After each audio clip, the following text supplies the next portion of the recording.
एक स्त्री म्हणून खरं सांगू का, स्त्रीला आयुष्यात खूप काही नको असतो. ना मोठं घर हवं असतं, ना खूप सारा पैसा हवा असतो, ना तिची खूप सारी मोठी स्वप्न असतात. तिला फक्त एवढंच हवं असतं की तिच्या पाठीशी एक माणूस ठामपणे उभं राहावं. आणि तो माणूस म्हणजे कोण माहिती? तो म्हणजे तिचा नवरा, जो तिला समजून घेईल, जो तिच्या डोळ्यातलं न बोललेलं देखील वाचेल, जो तिच्या प्रत्येक अश्रूमागचं कारण ओळखेल. कारण जेव्हा नवऱ्याची साथ असते ना, तेव्हा मात्र प्रत्येक स्त्रीचं आयुष्य हे फक्त आयुष्य उरत नाही बरं का. ते जगणं राहत नाही, ते आनंदाने बहरलेलं एक वेगळंच जग असतं. ती हसते ते मात्र मनापासून, ती जगते ते देखील अगदी मनापासून, ती लढते तेव्हा मात्र तिच्या पाठीशी उभी राहणारी ती ताकद असते, तो म्हणजे तिचा नवरा. त्यामुळे ती घाबरत नाही, ती स्वप्न पाहते. कारण तिला माहीत आहे आपल्या स्वप्नांना पूर्णत्वास नेणारा आपला नवरा आपल्या पाठीशी उभा आहे. कारण तिला माहीत असतं कोणीतरी तिच्या पाठीशी आहे, आणि तो म्हणजे तिला साथ देणारा तिचा नवरा. पण थोडंसं थांबा. तुम्ही म्हणाल या सर्व गोष्टी इतक्या सहसा मिळतात का? स्त्रियांच्या जीवनामध्ये खरं तर ज्या स्त्रीला ही साथ मिळत नाही ना, ती सुद्धा जगते बरं का, ती हसते सुद्धा. पण या पण मागे खूप काही भावना दडल्या आहेत बरं का. त्या हसण्यात देखील तिचा आनंद हा नसतो बरं का. ती हसते पण ती आतून मात्र आनंदी नसते, फक्त सवय असते तिला दाखवण्याची. म्हणूनच आजचा हा व्हिडिओ हा प्रत्येक त्या स्त्रीसाठी आहे, जी शांतपणे सगळं काही सहन करते. आणि प्रत्येक त्या नवऱ्यासाठी देखील आहे, ज्याला कदाचित अजूनही समजलं नाही की पत्नी म्हणजे काय, ज्याची एक छोटीशी साथ तिला हवी आहे. तिचं संपूर्ण आयुष्य तो बदलू शकतो, हा जाणीव करून देणारा व्हिडिओ खरं तर त्या प्रत्येक पुरुषासाठी आहे आणि प्रत्येक स्त्रीसाठी आहे. त्यामुळे व्हिडिओ हा शेवटपर्यंत नक्की ऐका, कारण की प्रत्येकाच्या जीवनामध्ये या अडचणी येतच असतात. स्त्रीला मजबूत बनवणारी गोष्ट म्हणजे तिची परिस्थिती नसते बरं का, तर तिच्या पाठीशी उभा असलेला माणूस असतो. हा व्हिडिओ प्रत्येक त्या नवऱ्यासाठी आहे, ज्याला कदाचित अजूनही समजलं नाही की नेमकं जीवनामध्ये संसार हा कसा टिकून ठेवायचा असतो. आज मी जे बोलणार आहे ना, ते कदाचित काही लोकांना पचणार देखील नाही, पण ते सत्य आहे. आणि ते सत्य नेहमी कडवट असतं हे आपण जाणतोच. आपल्या समाजात आजही एक गोष्ट मात्र अजिबात बदललेली नाही, ती म्हणजे काय माहिती आहे? स्त्री चुकली ना तेव्हा मात्र तिचीच चूक, आणि स्त्री बरोबर जरी असली ना तेव्हा देखील तिचीच चूक. खरंच हे कितपत योग्य आहे? आणि सगळ्यात मोठा प्रश्न काय आहे माहिती आहे का? जेव्हा तिच्यावर अन्याय होतो ना, तेव्हा तिच्या बाजूने उभा राहणारा तिचाच नवरा, तो सुद्धा अनेकदा गप्पच बसतो. त्यामुळे ज्या दिवशी नवरा गप्प बसणं सोडतो ना, त्या दिवशी मात्र त्या स्त्रीचं आयुष्य हे आयुष्य राहत नाही बरं का. त्या स्त्रीचं जीवन हे संपूर्ण बदलून जातं, तिच्या जीवनाची विचारसरणीच बदलते. हे प्रत्येक पुरुषाला समजलंच पाहिजे. स्त्रीची खरी लढाई काय असते माहिती आहे? लोकांना काय वाटतं स्त्रीचं आयुष्य खूप सोपं असतं, पण खरं काय माहिती आहे का? एक स्त्री म्हणजे एक मुलगी, जे तिचं घर सोडून ती कुणाची तरी मुलगी, कुणाची तरी सून होते. ती तिचं घर सोडते, नवीन लोक स्वीकारते, स्वतःचं आयुष्य, स्वतःचं अस्तित्वच बदलते. आणि तरीही मात्र तिला प्रूव्ह करावं लागत असेल तर मात्र तिच्या अस्तित्वालाच कुठेतरी धोका निर्माण होतो. ती कितीही चांगली असली तरी देखील एक चूक मात्र सगळं काही संपवते का? ती एक माणूस आहे, तिच्याकडून चूक होऊ शकत नाही का? पण ती कोणाची तरी पत्नी आहे, कोणाची तरी सून आहे, म्हणून तिच्यावर मात्र सतत बोटं दाखवली जातात. तिला प्रेमाची गरज नाही का? तिलाही प्रेमाची गरज असते ना, पण मिळतं का? तिला मिळतं ते म्हणजे कॉम्प्रोमाइज. तिला आधार हवा असतो, पण मिळतो का? तिला सतत ताणात राहावं लागतं. एकटी पडलेली स्त्री नेहमीच थकलेली आणि उदास असते. इमॅजिन करा ना, ती स्त्री जी रोज खूप काही सहन करते पण आवाज उठवत नाही. का माहिती आहे? अनेक स्त्रिया आजही सहन करतात पण आवाज उठवत नाही, कारण तिला वाटतं की तिचा नवरा तरी तिला समजून घेईल. अनेक स्त्रिया घरामध्ये होणारा त्रास हा सहन करतात. त्यांना अपेक्षा असते की तिच्या बाजूने उभा राहणारा तिचा नवरा तरी तिला समजून घेईल, पण तोच जर तिला समजून घेणारा नसेल आणि जेव्हा मात्र तोच म्हणतो ना जाऊ दे ना, ॲडजस्ट कर, तेव्हा मात्र ती तुटते बरं का.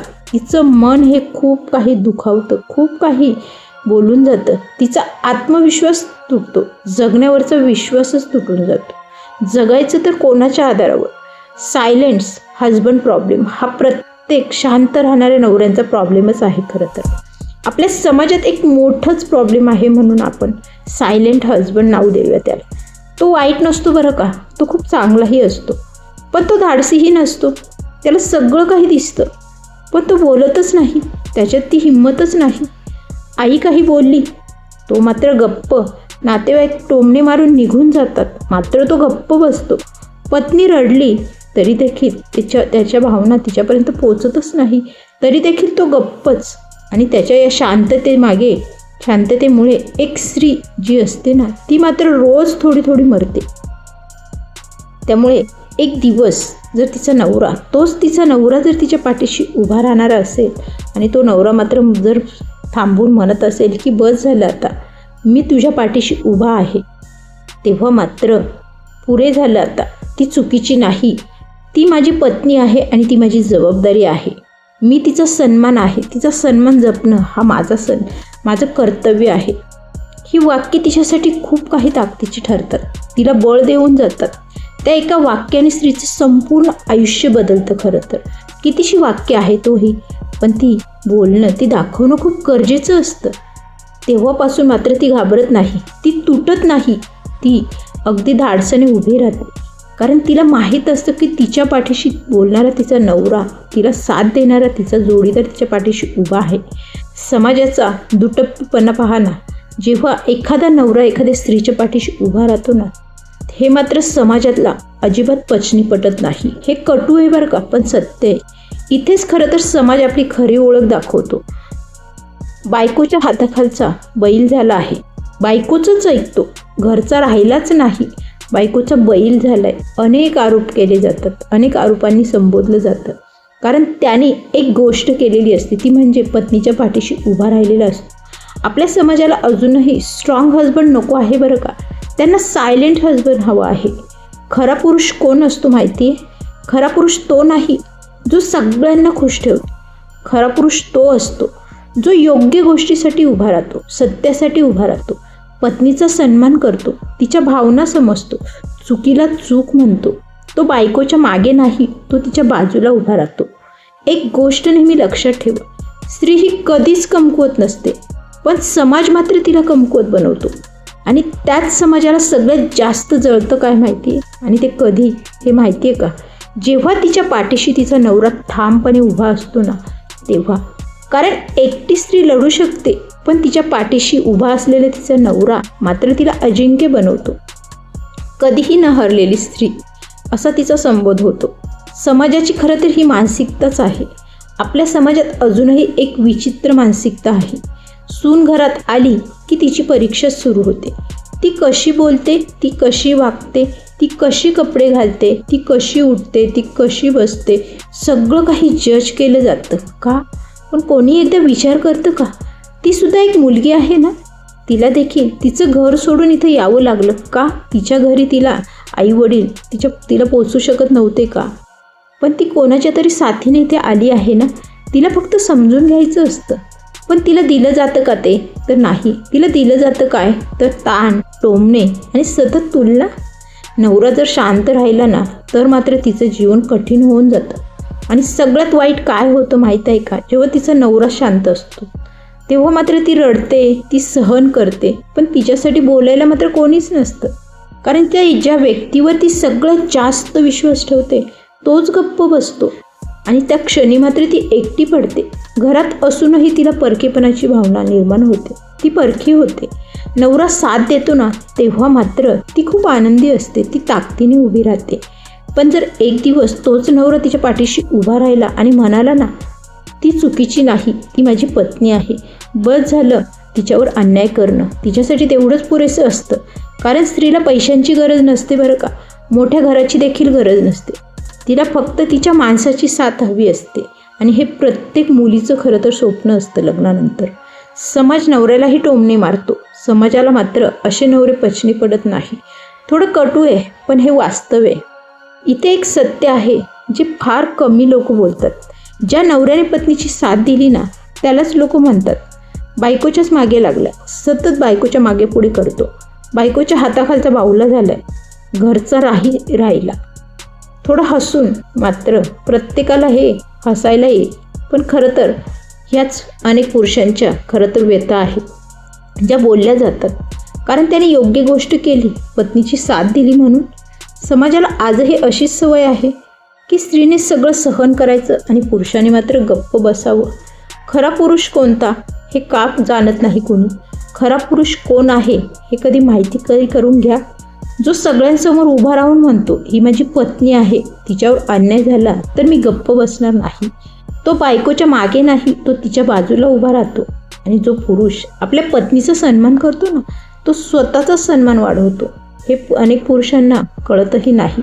त्यामुळे लक्षात ठेवा, ज्या घरात नवरा पत्नीच्या पाठीशी उभा असतो ना, त्या घरात कोणीही तिला तोडू शकत नाही, कोणीही तिला अपमानित करू शकत नाही.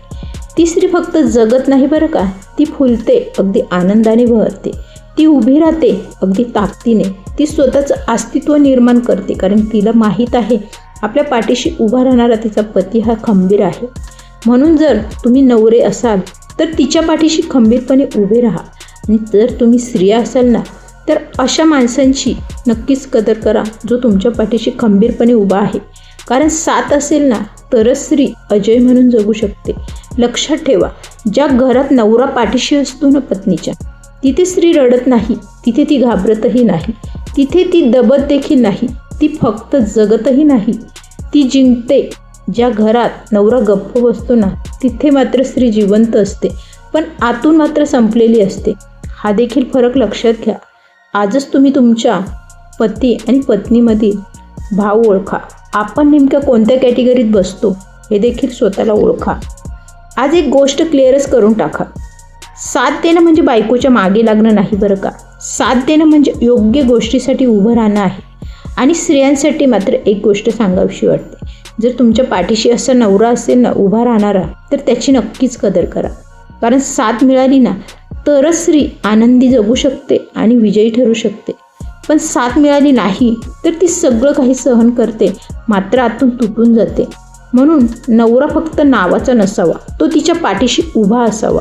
आजचा हा व्हिडिओ जर तुमच्या मनाला स्पर्श करून गेला असेल ना, तर मात्र व्हिडिओला एक लाईक करा. चॅनलला नवीन असाल तर चॅनलला सबस्क्राईब देखील करा.